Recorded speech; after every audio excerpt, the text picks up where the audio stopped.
boss, so good morning, no?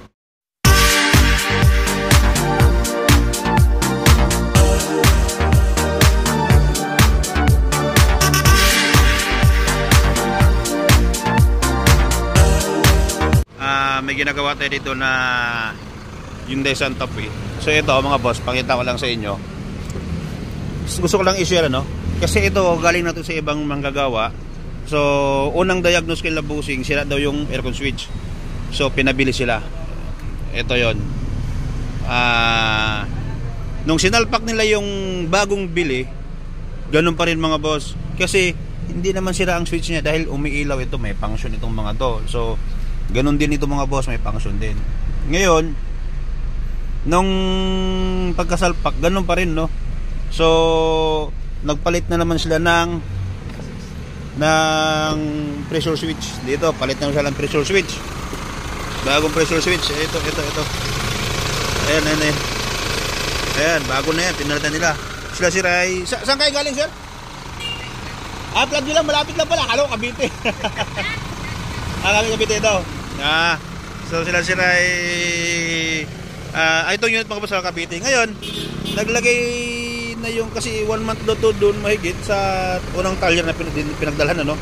So pinalawat, nakita nila sila yung video natin sa YouTube. Tapos ang ginawa nung shop na pinanggalingan, naglagay sila ng bypass dito.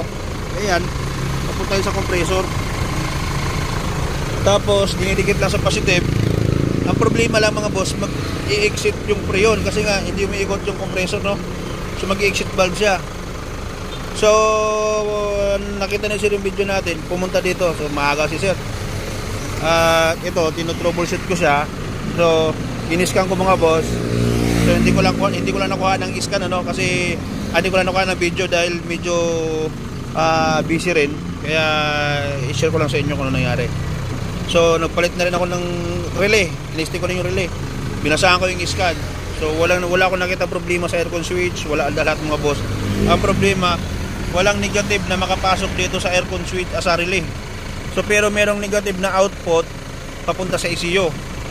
So yung galing sa switch, good yung function. Pagdating sa ECU, pag pumasok sa ECU, hindi na makalabas mga boss. So ang ginawa ko, nag-decide ako, ito, mayroon akong computer box dyan na pang testing.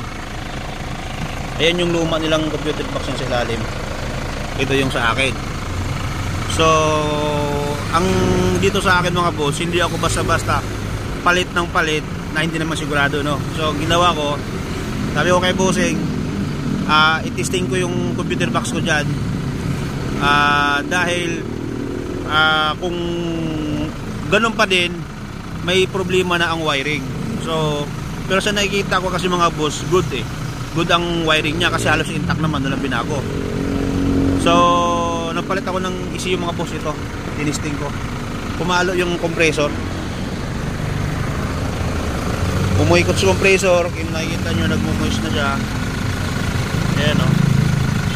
So umikot na si compressor.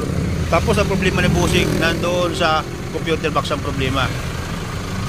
Wala sa pressure switch, wala doon sa aircon switch, wala sa electrical.